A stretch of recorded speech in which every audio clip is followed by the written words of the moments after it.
Alright, welcome back, ladies and gentlemen, to the Chupacabra's lair.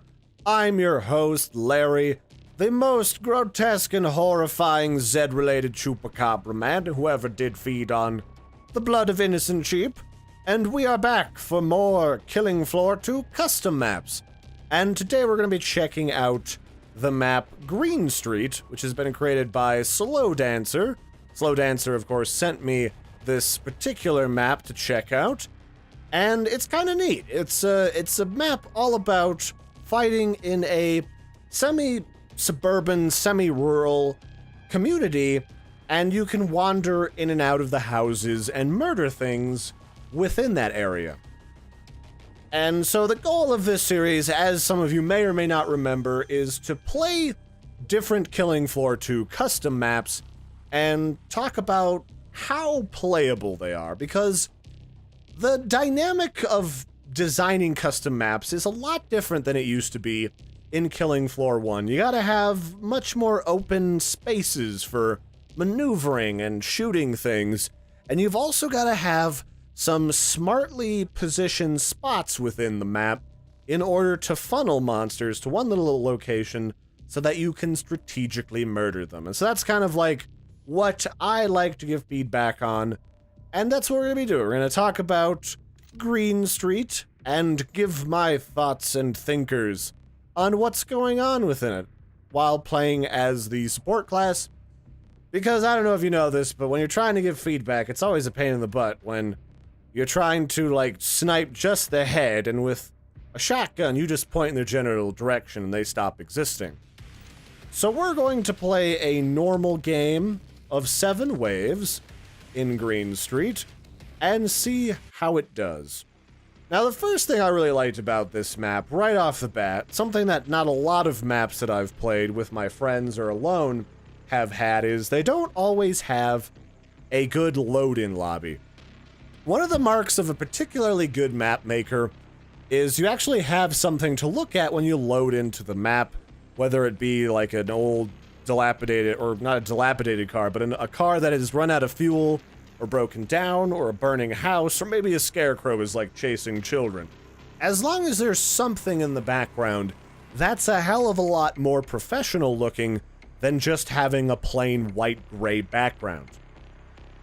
So we're going to continue playing as our weird SWAT lady that I sort of played in my SWAT preview when we played Bikini Atoll.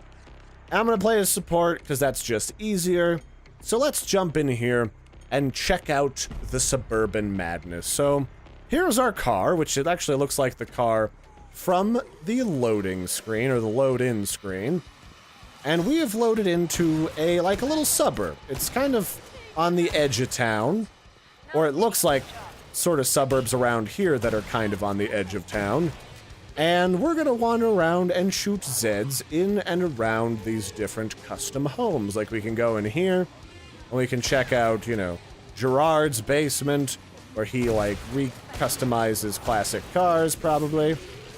And we can just kind of roam around and peruse the different rooms and buildings and escape through the front of his garage. You have a lot of different buildings in this suburb that you can actually go in and explore, and that's part of the major selling point for why you'd want to check this game out over some of the other ones that take you into space, or, you know, into a crazy pineapple under the sea. And yeah, so that's what we're going to look at here. And you have a couple of options for your gameplay. You can either wander around inside of different buildings, trying not to get grabbed from around corners, or you can kite things around the edge along the streets with the burning houses and see how well you fare there. And of course, there's also a number of shrubs that you can hide in. So I think overall, for the first appearance, the map looks pretty good. Like, all the houses kind of look like they have a certain coherence and cohesion to them. It's a good combination. I really do like that right off the bat. Let's autofill my weapons and get out the double-barrel shotgun, which is my favorite weapon in the game. And let's just go exploring, because, you know, this is normal. I don't think I'm gonna die playing as support in any map is always pretty much easy mode, the easiest of easy modes in normal. And we can go have a look. So this is the primary thoroughfare of the map, which is blocked off by a long line of police tape that we cannot go past. And then we can, it kind of loops around in one big square, and then it's intersected at different points by giant exploded bits coming out of the ground. Like there was some type of crash underground of like the subway system, and then like subway cars started pushing up through the different like streets, and then that's how we kind of got to here. And I like that too, because you can actually see where the subway system intersects the rural sort of suburb. You can see where it runs underneath the house, which is a nice little detail. And the things that are really going to sell maps from either Tripwire themselves or created by independent developers is going to be not only the overall general idea of a map, but also the little details. Like, I could believe that there was some fire rescue and response vehicles that came out here. I can believe that there was a crash of, like, moving vans as people were trying to flee this part of the country before the Z outbreak got, like, particularly gnarly. And you could even maybe, like, leave journal pages hiding in some of these houses to give insight into the lives of some of these people. But each of these houses, you know, it feels unique. It feels like a community, a little suburb that's grown up over time and has evolved as different homeowners have added on to it. So let's see what's in this one. It's kind of like a little walk-up. I don't know what kind of style house I'd call this, but it's a little walk-up. Got a little kitchen. And in the kitchen, there's some bread, and there's some carrots, and somebody was dicing tomatoes. Whoops. I forgot that I haven't rebound my Alt-Fire button to T. I'm not a big fan of using the middle mouse for Alt-Fire, because I have a tendency to have my fingers drift when I use it. But, yeah, you got all these little details in all these houses. You know, here's all the furniture, kind of boarded up to prevent people from getting at Tabitha's room. Can't open this door. There's little figurines and pictures with some piled up books. Maybe Dad was doing the taxes or something. All these different houses and buildings look pretty real, pretty reasonable, like pretty authentic. I kind of like that.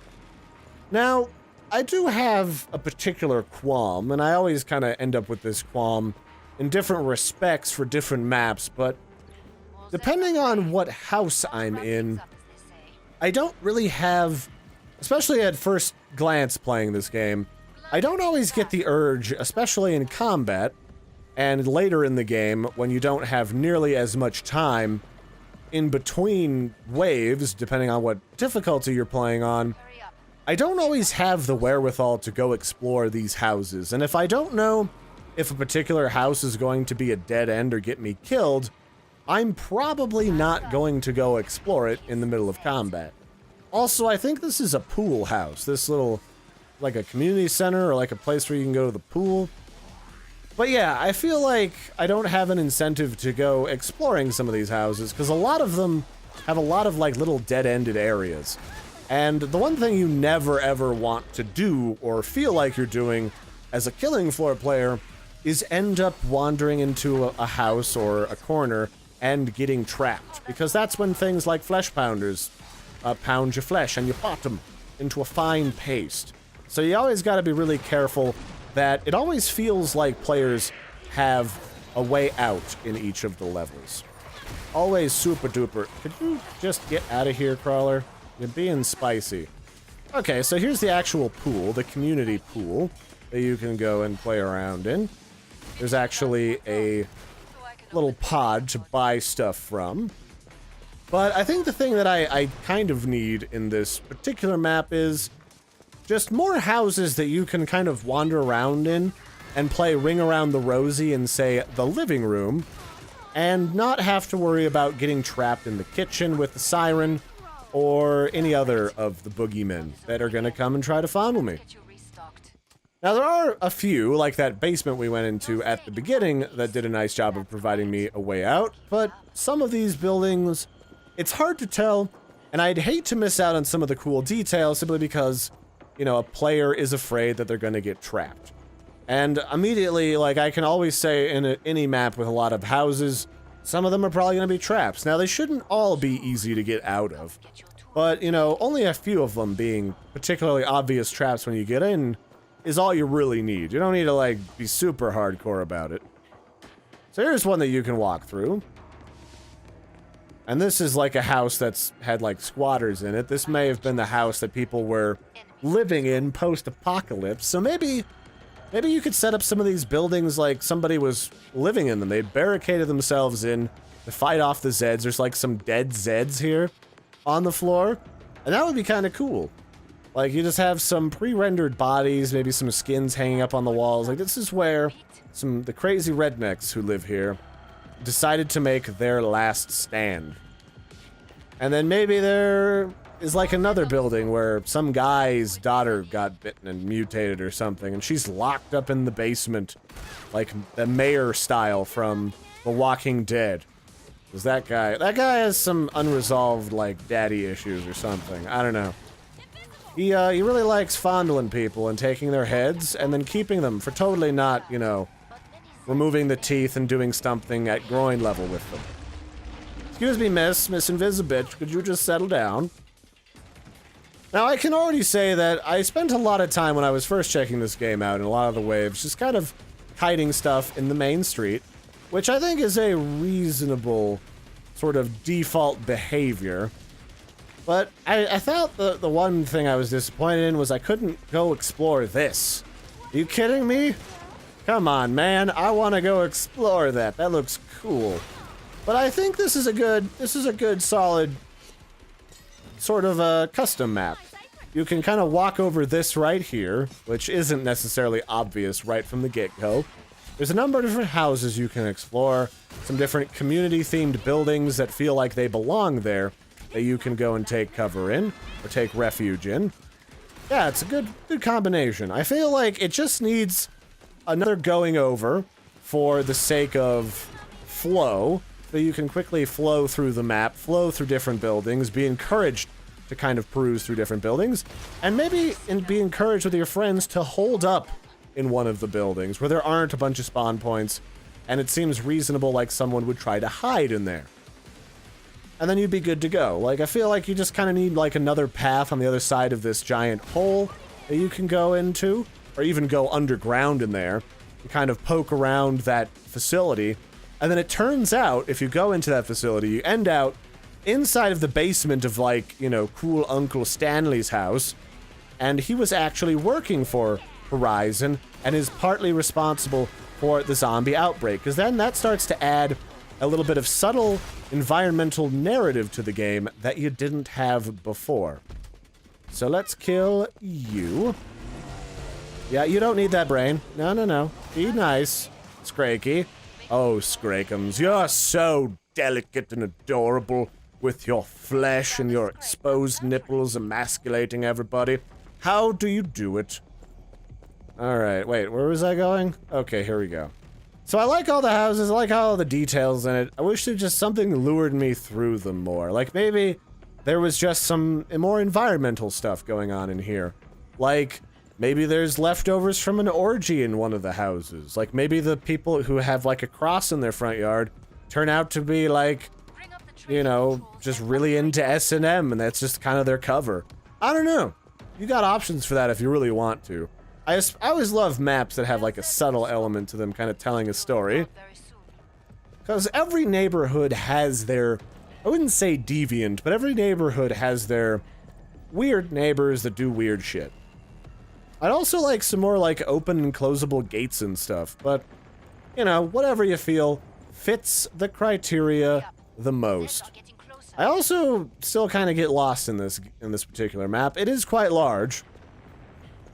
So maybe like a landmark that you can easily see from any point. Like, I'm gonna go hang out over by the church, and there is a church.